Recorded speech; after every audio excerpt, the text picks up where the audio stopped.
দর্শক, এখন রয়েছে দেশের আবাসন খাত নিয়ে বিশেষ আলোচনা। আর আলোচনার জন্য আমাদের স্টুডিওতে উপস্থিত রয়েছেন আবাসন খাতের উদ্যোক্তাদের সংগঠন রিহ্যাবের ভাইস প্রেসিডেন্ট লিয়াকত আলী ভূঁইয়া মিলন। আমরা কথা বলছি তার সাথে। আপনাকে স্বাগত আমাদের আজকের আলোচনা। প্রথমে শুরু করতে চাই, আমরা প্রতিনিয়ত শুরু করে আবাসন খাতের বর্তমান অবস্থা নিয়ে একটু ভিন্নভাবে যেতে চাই। আমরা গণমাধ্যমে যে বিষয়টা দেখছি যে আবাসন খাতে বিদ্যুৎ সংযোগ পেতে হলে আগে সোলার একটা অত্যাবশ্যকীয় ছিল, সেটা উঠিয়ে নেওয়া হতে পারে, এরকম একটা খবর রয়েছে। সেই বিষয় দিয়ে আপনার মতামতটি জানিয়ে শুরু করবো। ধন্যবাদ আপনি এবং 21-এর দর্শকদেরকেও ধন্যবাদ। আপনি জানেন যে সোলার একটা বাধ্যতামূলক বলবৎ করা হয়েছে আমাদের এই আবাসন খাতে বেশ কয়েক বছর ধরে। আর আমরা মনে করি এটা আসলে শহর অঞ্চলে না হয়ে যদি গ্রাম অঞ্চলে হয় বা রুরাল এলাকা, দ্যাটস মিন সমুদ্রের কাছাকাছি এলাকায় যদি হয়, সেটার জন্য কিন্তু কার্যকরতা আর বেশি পাওয়া যাবে। আর সোলারটা কিন্তু আমরা সাধারণত আমরা যে ডেভেলপাররা তারা কিন্তু লাগানোর পরে আমরা কিন্তু এটা মেনটেনেন্স করি না, এটা মেনটেনেন্স করে বাড়িওয়ালারা। তা পরবর্তীতে দেখা যায় বাড়িওয়ালারা কিন্তু এটা আসলে মেনটেনেন্স করে না, কারণ ছাদটা প্রায় অকাপেটের ছাদ একেবারেই হয়ে যায়। আর দ্বিতীয়ত এটার ব্যাটারিতে কিন্তু আপনার পানি নিষ্কাশন বিভিন্ন পরিবেশও ক্ষতি করে। পরবর্তীতে এটা কিন্তু তারা কিন্তু এই সোলারটা পুরাটাই কিন্তু বিক্রি করে দেয় বা এটা সরিয়ে ফেলে আর কি। তো আপাতত দৃষ্টিতে আমরা মনে করি সোলারটা কিন্তু আসলে কোনো কার্যকারিতা লাভ পায় না, যে উদ্দেশ্যে দেওয়া হয়েছিল সেই উদ্দেশ্য হয় না। দ্বিতীয়ত এই সোলারটা কিন্তু দেওয়া আমরা যারা করি এইভাবে দিচ্ছি, এবং যারা নিজেরা বাড়ি করে তারাও কিন্তু সোলার লাগানো বাধ্যতামূলক। তারা কি করে, বিভিন্ন জায়গা থেকে ভাড়া নেয়, ভাড়া নিয়ে ওই বিদ্যুৎ নেওয়ার জন্য সোলারটা লাগায়, যতদিন সংযোগ না পাবে ততদিনের জন্য ভাড়া নেয়। হ্যাঁ, তারপর আবার এটা একটা বিরাট শুভঙ্করের ফাঁকি হিসেবে দেখা যাচ্ছে।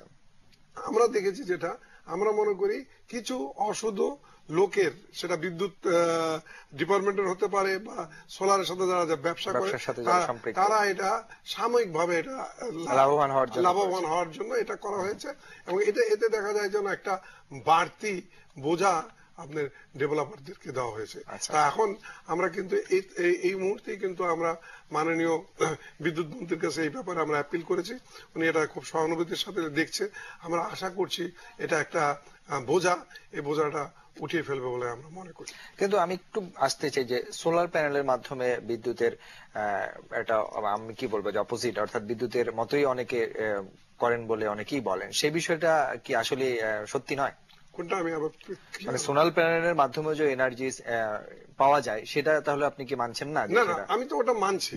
এখন ওটা থেকে যদি বিদ্যুৎ উৎপাদন হয়, যেটা থেকে আপনি এটা 3% বিদ্যুৎ উৎপাদন হওয়ার কথা আর কি, সেটা থেকে যদি কোনো কিছুই না হয়, একটা জিনিস আপনি লাগালেন বা একটা জিনিস যে উদ্দেশ্য নিয়ে আমি লাগিয়েছি, আপনি যে কোনো জিনিসের জন্য যদি করেন, সেই জিনিসটা আপনি কয়েকদিন আগে আমরা দেখলাম চট্টগ্রামে একটা বিরাট স্কিম রয়ে গেছে আপনার ওই ক্রিকেটের স্কোরবোর্ড, কিন্তু ওটা কার্যকারিতা নাই। তো ওটা নিয়ে কিন্তু লেখালেখি হচ্ছে। আমার কথা হচ্ছে, যে জিনিসটা আমি স্থাপন করব সেই জিনিসটা থেকে যদি আমি সেই ফলটা না পাই, অযথা ওই জিনিসটাই বা করবো কেন, ওখানে আমি টাকা আবার দেবো কেন, আমার অর্থনৈতিক ভাবে তো আমরা ক্ষতিগ্রস্ত হবো। শুধু খালি আমি মনে করি যে আমাদের ক্ষেত্রে না, এটা সকল ক্ষেত্রেই হওয়া উচিত। যে জিনিসটা দরকার সেই জিনিসটা থেকে যেন আমরা ফলটা পাই, আননেসেসারি এই জিনিসটা না করাই ভালো। এবার আসতে চাই যে রাজুক, আবাসন খাতের সাথে যারা আপনারা রিহ্যাব, তাদের সাথে ওতপ্রোতভাবে জড়িত এই নামটি। আমরা রাজুকের অনেক ভোগান্তি দেখছি যে দিনে দিনে ইমপ্রুভ হচ্ছে, আমি সেটাও বলবো। ওয়ান স্টপ সার্ভিসের কথা শোনা যাচ্ছে, সেই বিষয়ে ধন্যবাদ। রাজুকের সাথে আমাদের অনেক আলাপ আলোচনার পরে আমরা পূর্ত মন্ত্রণালয় একটি চিঠি দেওয়ার পরে মাননীয় পূর্তমন্ত্রীর সভাপতিত্বে একটি কমিটি গঠন করা হয়, যেখানে আপনার প্রায় 11টা এজেন্সি, যেগুলা আপনি মনে করেন ফায়ার ব্রিগেড, পরিবেশ, মানে যে সমস্ত এজেন্সি গুলা আপনার বিশেষ করে 10 তলার উপরে প্ল্যান দেওয়ার জন্য, নকশা দেওয়ার জন্য থাকে, তাদের নিয়ে একটা মিটিং, একবার না, এটা মনে হয় মিটিংটা সভাটা মানে কয়েকবার হয়েছে। তারপর একটা কমিটি করে দেওয়া হলো। এই কমিটিতেও কিন্তু রিহ্যাব আছে, এবং আমরা ওই কমিটি থেকে একটা সুপারিশ আশা করছি যে আসবে, যে ওয়ান স্টপ সার্ভিস বলতে আমি এটা বোঝাচ্ছি যে আপনি নকশাটা আমরা দেওয়ার পরে বিভিন্ন এজেন্সিতে পাঠাতো, এতে কিন্তু অনেক সময় নষ্ট হয়, অনেক রকম প্রবলেম হ্যাসেল হয়। এখন এই জিনিসটা যদি হয়ে যায়, তখন কিন্তু আমরা নকশাটা আপনি দিলাম রাজুকে, রাজুক তার সমস্ত বডির সাথে আলাপ করে যেভাবে হোক এটা করে তখন এই নকশাটা যদি দিয়ে দেয় তাহলে কিন্তু সময় হলেও কম এবং হ্যাসেল মানে আমলাতান্ত্রিক জটিলতা যেটা বলা হয় সেই জিনিসটা কমে আসবে। এবং আমরা আশা করছি যে এটা তো রাজুক করবে না, এটা করবে মন্ত্রণালয়, এবং মন্ত্রণালয় খুব তাড়াতাড়ি এই ব্যাপারে একটা পদক্ষেপ নেবে এবং মিটিং গুলো কিন্তু প্রায় শেষ হয়ে গেছে। এখন এটা একেবারে পর্যায়ে আছে, যে কোনো মুহূর্তে এটা একটা আমরা আশা করছি যে একটা ভালো একটি খবর আছে। ভালো একটি খবর। কিন্তু আমি একটু ভিন্ন ভাবে যদি বলি যে রাজুকে অনেক ধরনের অনিয়মের চিত্র আমরা দেখি। রাজুকের নাম ব্যবহার করে প্লট বিক্রি করা হচ্ছে কিন্তু কোনো অনুমোদনই নেই, পত্র পত্রিকা টেলিভিশনে বিজ্ঞাপন দিয়েও প্রতারণা করা হচ্ছে। সেই বিষয়গুলো কি এই যদি একটা কেন্দ্রিক জায়গায় চলে আসে সেই জায়গায় কি প্রবলেম হতে পারে না?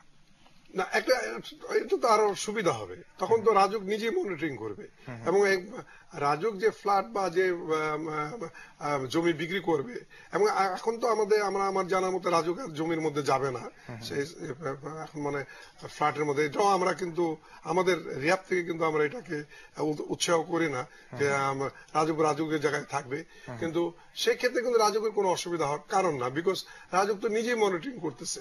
তো রাজুক সেই জায়গাটা স্বচ্ছতা যত বেশি থাকবে ততটাই আমাদের জন্য অবশ্যই স্বচ্ছতা থাকা উচিত। একটু আসবে যে ডিটেইল এরিয়া প্ল্যান, ড্যাপের বাস্তবায়ন আপনার দৃষ্টিতে কতটুকু এগিয়েছি আমরা? না, ডিটেইল প্ল্যান বলতে কি অ্যাকচুয়ালি তো আমরা যারা ফ্ল্যাট ব্যবসা করি তাদের চেয়েও বেশি ল্যান্ড ব্যবসা যারা জড়িত তাদের জন্য এটা কিন্তু আমি আমার যেটুক অভিজ্ঞতার আলোকে আমি বলবো যে আমি কিন্তু মনে করি কি যে বাংলাদেশটা কিন্তু আপনি দেখবেন বর্ষাকালে একরকম রূপ ধারণ করে, আবার এই মানে শীতকালে আবার আরেক রূপ ধারণ করে। এখন বর্ষাকালে যদি আমি একটা ছবি তুলে নিয়ে আসি, এখন দেখা যাবে ঢাকা কেন সারা বাংলাদেশ ডুবে গেছে। হ্যাঁ, এখন শীতকালে দেখা যাবে যে আবার। তো আমার মনে হয় কি এই জায়গাটায় আমাকে আগে প্রথম আসতে হবে যে এই ডিটেইল প্ল্যান করার আগে আমাকে দেখতে হবে যে আসল কোন জায়গাটা আপনার সত্যিকারের ডোবা। এক, দুই নম্বরে এটার মধ্যে আমরা বলছি যে রিয়াব কেন, এখানের মধ্যে আরো কিছু সংস্থা আসা উচিত, ইভেন কি সাংবাদিকদেরও কোনো যদি থাকার ব্যবস্থা করা হয় সেটাও কিন্তু ভালো হয়, তাহলে কিন্তু এটার আরো স্বচ্ছতা আসবে এবং তখন কিন্তু জবাবদিহিতাটা কিন্তু পরিকল্পিত নগরায়ণ কথাগুলো আমরা শুনি সেটা বেড়ে আসবে, আমরা এটা মনে করি। আমরা এই বিষয়গুলি নিয়ে আলোচনায় ফিরে আসবো, তবে তার আগে ছোট্ট একটা বিরতি নিচ্ছি। প্রিয় দর্শক, এবারে নিচ্ছে একটা বিরতি, ফিরে আসবো আবারও অতিথির সঙ্গে আলোচনায়, আর ততক্ষণ আমাদের সঙ্গে থাকুন।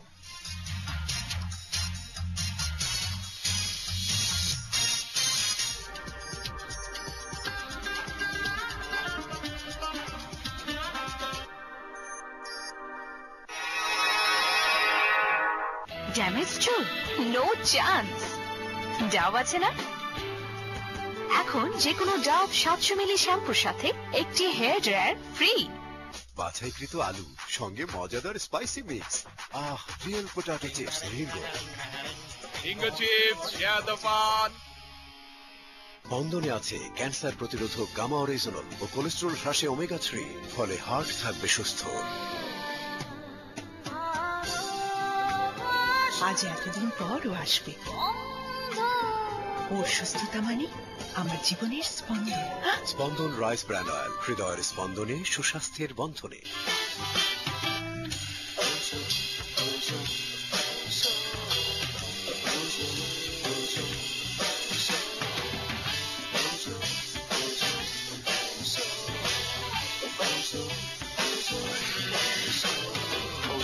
Timeless elegance. অর্থ আছে মেঘ স্রোতের জলে,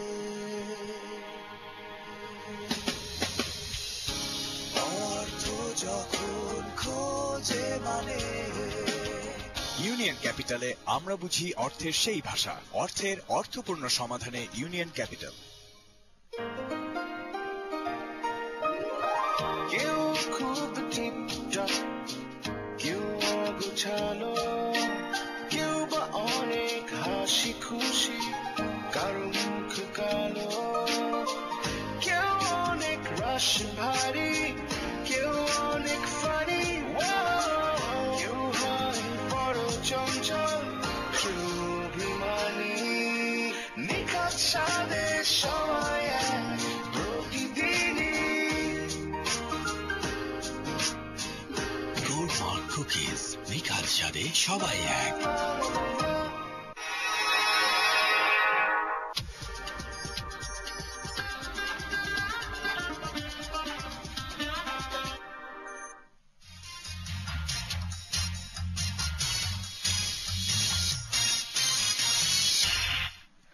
আবারও স্বাগত 21 বিজনেসে। দর্শক বিরতি থেকে দেশের আবাসন খাত নিয়ে কথা বলছিলাম। আবাসন খাতের উদ্যোক্তাদের সংগঠন রিহ্যাবের ভাইস প্রেসিডেন্ট লিয়াকত আলী ভূঁইয়া মিলনের সঙ্গে ফিরে যাচ্ছে, তার সাথে আবার আলোচনা। আমরা কথা শুরু করেছিলাম আবাসন খাতের কিছুটা বিষয় নিয়ে। এবার একটু আসতে চাই যে সবচেয়ে যে অভিযোগটি আমরা শুনি যে সাধ্যের বাইরে চলে গেছে আবাসন খাত, বিশেষ করে একটা ফ্ল্যাট, স্বপ্নের ফ্ল্যাট, মানুষের মৌলিক চাহিদা, স্বল্প বা মধ্য আয়ের মানুষের জন্য সেটা আসলেই স্বপ্ন। সেটি বিষয়ে আপনার মতামত কি? ধন্যবাদ আপনাকে। দেখুন, জিনিসপত্রের কিন্তু সব জিনিসের কিন্তু দাম বাড়ছে। কোন জিনিসের দাম কিন্তু শুধু আমাদের দেশে না, সারা পৃথিবীতে কিন্তু এই টেন্ডেন্সি রয়ে গেছে এবং আগামীতে কিন্তু এই টেন্ডেন্সি থাকবেই। তারপর আমি মনে করি ফ্ল্যাটের দাম কমানো সম্ভব। সম্ভব কিভাবে আপনি বলবেন, আপনি হয়তো প্রশ্ন করবেন যে কিভাবে সম্ভব। দেখেন, ঢাকা শহরে কিন্তু এখন ঢাকা শহরের জমি কিন্তু বাড়বে না। এটা এলাস্টিক না যে টান দিয়ে আপনি লম্বা করে ফেলবেন, সেটা নির্দিষ্ট জায়গায় আছে। এখন আপনি চাচ্ছেন ফ্ল্যাট কম দামে দেওয়ার জন্য। এখন আমাদের দরকার হচ্ছে ঢাকার আশেপাশে স্যাটেলাইট সিটি করা দরকার, যেটা পৃথিবীর সব দেশে আছে। পৃথিবীর সব দেশে আপনি দেখবেন যে আশেপাশে আমি ডিসেন্ট্রালাইজ একটা টাউন করা। এখন আপনি অন্য কোন দেশে যাওয়া লাগবে না। আমি মালয়েশিয়া বলবো না, লন্ডন বলবো না, আমেরিকা বলবো না, জাস্ট আপনি কলকাতা যদি সকালবেলা যান, আপনি হাজার হাজার লোক দেখবেন হাওড়া ব্রিজ দিয়ে আসছে, তারা কিন্তু কাজ করে আবার ফেরত যাচ্ছে। তাদের কলকাতার কিন্তু আশেপাশে কিন্তু ইতিমধ্যে বেশ স্যাটেলাইট টাউন বলেন, সিটি বলেন, এগুলো হয়ে গেছে। এখন আপনি বলুন স্যাটেলাইট সিটি কিন্তু আপনি মুখে বললে হবে না, এটার কিন্তু আবার সুযোগ সুবিধা দেওয়া লাগবে। সুযোগ সুবিধা বলতে কি বলা, এটার ইউটিলিটি সার্ভিস, যেটা মনে করেন গ্যাস, পানি, বিদ্যুৎ, এই সার্ভিস গুলো। এখন আপনি মনে করেন আমাদেরকে একটা গাজীপুর বা কেরানীগঞ্জ বা এই এলাকায় আমাদের রিহাবকে বললো যে তোমরা টেস্ট বেসিস একটা এই ধরনের প্রোগ্রাম নাও। আর রিহাবে কিন্তু অনেক মেম্বার আছে যেগুলো করতে পারবে। আচ্ছা, এখন আসেন, আমাকে জমি কে দিবে? আমি তো দিতে পারবো। এখানেই কিন্তু সরকারের দরকার। সরকার যদি এই সাহায্যটা করে, সরকার থেকে আমরা কিন্তু বিনা পয়সাও জমি নেব না। সরকার অবশ্যই একটা নাম বললে জমি দেবে, তখন কিন্তু অটোমেটিকলি দামটা কমে আসবে। এবং আরেকটা ব্যাপার আছে এখানে, শুধু খালি ওখানে জমি বা গাজীপুরে একটা আমি স্যাটেলাইট সিটি করলাম, এখানে কিন্তু আরেকটা সরকারের ব্যাপার রয়ে গেছে, সেটা হচ্ছে যোগাযোগ ব্যবস্থার উন্নতি, পরিবহনের যে অবস্থা, যোগাযোগ ব্যবস্থা উন্নতি করে। এখন ব্যাপার হচ্ছে কি, আপনি যত কিছু সবকিছু একটার সাথে একটা জড়িত সংযুক্ত। এখন গাজীপুর থেকে যদি আপনি হাফ এন আওয়ারের মধ্যে ঢাকা চলে আসতে পারেন, যে ফ্লাইওভার গুলো হচ্ছে বা হবে, আপনি দেখবেন যে এখন কিন্তু উত্তরা ওই সাইডের লোকেরা খুব তাড়াতাড়ি চলে আসে। এরকম যে গাজীপুর থেকে যদি চলে আসতে পারে 15-20 মিনিট, হাফ এন আওয়ারের মধ্যে, তখন দেখবেন কি এই যে ঢাকা কেন্দ্রিক প্রেসারটা অনেকটা প্রেসার থাকবে না, এবং ঢাকার লোকরা কিন্তু বাইরে থাকবে, এবং বাইরে থাকার কিন্তু আরেকটা আনন্দ রয়ে গেছে। সে একটা কম মূল্যে ফ্ল্যাট পাচ্ছে এবং ভালো একটা পরিবেশ পাচ্ছে, এবং সেখানে কিন্তু স্বল্প এবং নিম্ন আয়ের লোকদেরও কিন্তু যাওয়ার প্রবণতা বাড়বে। আরেকটা ব্যাপার আছে, আপনি যেহেতু ফ্ল্যাটের দাম কমে না বললেন, আমাদের একটা 2009 সালে একটা আমাদের এই আবাসন খাতে একটা ঋণ দেওয়া হতো। এটা আমাদের না, এটা স্বল্প এবং মধ্যম আয়ের লোকদের ঋণ দেওয়া হতো, যারা মনে করেন চাকরি বাকরি করে, যা তাদের স্বল্প আয়ের মানুষের জন্য। এই ঋণটা কিন্তু একেবারে বন্ধ। এখন এই ঋণটা না পেলে তো স্বল্প আয়ের লোকরা তো ফ্ল্যাট এত টাকা তো একসাথে করে কিনা সম্ভব না। এখন আপনার লোন নিতে গেলে 20% ইন্টারেস্ট দিতে হয়, ওইটা ছিল 9%। আচ্ছা, এগুলা কিন্তু প্রত্যেকটা জিনিস একটার সঙ্গে একটা জড়িত। এখন সে তো বেশি টাকা দিয়ে কিনলে আরেক জায়গা থেকে তাকে লোন করে কিনতে হবে, সেখানে তার টাকার অঙ্ক বেড়ে যাচ্ছে। সেই জায়গাটাই মনে হয় সব জায়গায় মিলে কিন্তু গোছালো একটা গাইডলাইন দরকার আছে। ফ্ল্যাটের দাম বেড়ে যাচ্ছে। আমি একটু আসতে চাই অভিযোগ সংক্রান্ত বিষয়, যে প্রজেক্টের একটা ডেডলাইন দিচ্ছেন, যখন বুকিং দিচ্ছে যে 4 বছর 5 বছরের মধ্যে আমি প্রজেক্ট হস্তান্তর করবো, কিন্তু সেটা বাস্তবে গিয়ে এমন অভিযোগ আমরা দেখি 7-8 বছর পেরিয়েও আসছে না। আরো একটি বিষয়, বুকিং এর সময় যে প্রাইসটা তাকে ধরে দেওয়া হচ্ছে, হস্তান্তরের সময় সেখানে আরো অনেক বেশি হাই কিছু চার্জ করা। এই অভিযোগগুলো প্রায়শ আমরা শুনি, আপনার মতামত কি? আপনাদের দুটো প্রশ্ন। প্রথম প্রশ্নটা বলি যে সময়ের ব্যাপারটা হচ্ছে কি জানেন, এটা কিন্তু মিউচুয়াল আন্ডারস্ট্যান্ডিং এর মধ্যে হয়। এখন সময়ে যখন আমরা একটা ফ্ল্যাট বা বিশেষ করে ফ্ল্যাট গুলা স্টার্ট করি, তখন সব ক্ষেত্রে কিন্তু না, কিছু কিছু ক্ষেত্রে এখানে কিন্তু ওই যে আমি যেটা বললাম ওয়ান স্টপ সার্ভিস রাজুকের প্ল্যানটা পেতেই কিন্তু দেরি হয়। আচ্ছা আচ্ছা। আর আমার সাথে আপনার কন্ট্যাক্ট থাকে আফটার দ্য প্ল্যান পাওয়ার পর আমার সময়টা কাউন্ট করা হবে, কিন্তু উনি কাউন্ট করতেছে উনি যখন জমি যেখান থেকে বুকিং দিলেন তখন থেকে। হ্যাঁ না, বুকিং একটু আমি পরে আসতেছি, মানে আপনি প্রথম বলছেন জমি দেওয়ার পরে দেরি হয় কেন, এটা এই ক্ষেত্রে কিন্তু দেরি হয়ে যাচ্ছে, কিন্তু উনি কিন্তু ওটা কোথাও বলতেছে না যে আমার সাথে আপনার চুক্তি হচ্ছে আফটার দা প্ল্যান পাস পাওয়ার পর, নকশা অনুমোদনের পর, ওটা কিন্তু আপনি উজ্জ্বল থেকে যাচ্ছে। যখন উনি টেবিল টকে বা কোথায় বসছে তখন কিন্তু উনি বুঝতে পারতেছেন, তখন কিন্তু এই ধরনের কিন্তু আমাদের অনেক মিডিয়েশন সেলে অনেক আসে, আবেদন আসে, তখন আমরা দেখি যে না জিনিসটাই এক। আর 2 নম্বর হচ্ছে আপনার বলতেছেন যে ফ্ল্যাট ক্রয়ের পর হস্তান্তর ঠিক মতন হয় কিবা হয় না। এখানে হচ্ছে কি জানেন, আপনাকে বলি যে কিছু কিছু ক্রেতা, সব ক্রেতা না, কিছু কিছু ক্রেতা ফ্ল্যাট ক্রয় করলো, ক্রয় করার পর তার সাথে আমার একটা এগ্রিমেন্ট থাকে, তুমি 2 মাস কিস্তি করে ওই এগ্রিমেন্টের উপরে কিন্তু আমি আবার আমার প্ল্যানটা করি যে আমি এইভাবে টাকাগুলো পাবো। তা আমার সাথে কিন্তু আপনার সাথে কন্ট্যাক্ট আছে, তুমি যদি কিস্তি ফেল করো তোমার ফ্ল্যাট ক্যান্সেল হয়ে যাবে। আচ্ছা আচ্ছা। এটা কিন্তু একেবারে লিখিত এগ্রিমেন্ট, এবং সবাই জানে এটা। উনি করলো কি 2-3টা ইনস্টলমেন্ট দিল না দিয়ে পরে উনি আসলো, ওনার তো এটা ক্যান্সেল হয়ে যাবে নিয়ম অনুযায়ী। তখন উনি নিজে বলতেছে যে ভাই ঠিক আছে আমি আরো কিছু টাকা বাড়িয়ে দেই, আপনি আমার এটা। কিন্তু 50টা কিস্তির জায়গায় 2টো কিস্তি দিতে না পারলে সেটা কেন বাদ হয়ে যাবে? দুটা না, আপনি 50টা কিস্তির মধ্যে 58টা কিস্তি দিতে পারতেছে না, মানে সে 2টা কিস্তি দেওয়ার পর তার কোনো খবর নাই, তাকে টেলিফোন করলে পাওয়া যাচ্ছে না, সে কোনো যোগাযোগই করছে না। তখন তো আমার তো এটাকে ওনার জন্য কিন্তু অন্য ক্লায়েন্টও সেই সাফার করছে। আপনাকে দেখতে হবে যে এটাও তো আমার একটা বিজনেস। হ্যাঁ, তা এখন এটা আপনারা বাইরে থেকে অনেক কিছু শোনেন, কিন্তু ভিতরে গেলে দেখতে পারবেন প্র্যাকটিক্যালি কিন্তু জিনিসটার মধ্যে অনেক পার্থক্য রয়েছে। এবং এই জন্য ওনার ফ্ল্যাটটা হস্তান্তর বা কিস্তি ক্যান্সেল এই ধরনের কিন্তু কেসগুলো শোনেন। আরেকটা কথা বলি আপনাকে, যে আপনারা অনেকেই শোনেন যে কমপ্লেনের মধ্যে আমাদের যে মেডিসিন সেল আছে আপনার রিহাবে, প্রত্যেক শনিবার এটা হয়। তো এখানে কিন্তু 100টা মানে কমপ্লেনের মধ্যে 90টা কমপ্লেন কিন্তু মীমাংসা করা হয়। 10টা কমপ্লেন যখন মীমাংসা হয়, ওই 10টা কমপ্লেন কিন্তু আপনাদের কাছে বা মিডিয়ার কাছে আসে, 90টা কিন্তু আর আসতেছে না। 90টা যে মীমাংসা হয়ে গেল ওটা কিন্তু আপনার খবর রাখতেছেন না। তো এখন এই সমস্ত মিলাই কিন্তু জিনিসটা এই অবস্থায় দাঁড়াচ্ছে। আমরা আশা করবো এই যেগুলো সমাধান হবে সেগুলো আপনারা আমাদের কাছে বলবেন, আমরা দর্শকদের উদ্দেশ্যে জানিয়ে দেবো। আমরা আশা করবো একটা পরিকল্পিত নগরায়নের মধ্য দিয়ে এই সেক্টরে যে অস্থিরতা চলছে সেটা কেটে যাবে, সেই প্রত্যাশা রেখে শেষ করছি। আপনাকে অনেক ধন্যবাদ। আপনাকে ধন্যবাদ, 21 টিভির দর্শকদেরকে ধন্যবাদ। দর্শক, এতক্ষণ দেশের আবাসন খাতের নানা দিক নিয়ে কথা বলছিলেন আবাসন খাতের উদ্যোক্তাদের সংগঠন রিহ্যাবের ভাইস প্রেসিডেন্ট লিয়াকত আলী ভূঁইয়া মিলন। দর্শক, এবারে নিচ্ছে আরো একটা বিরতি। দুপুর 2:30টায় আবারও ফিরে আসবে 21 বিজনেসে, আর ততক্ষণ আমাদের সঙ্গে থাকুন।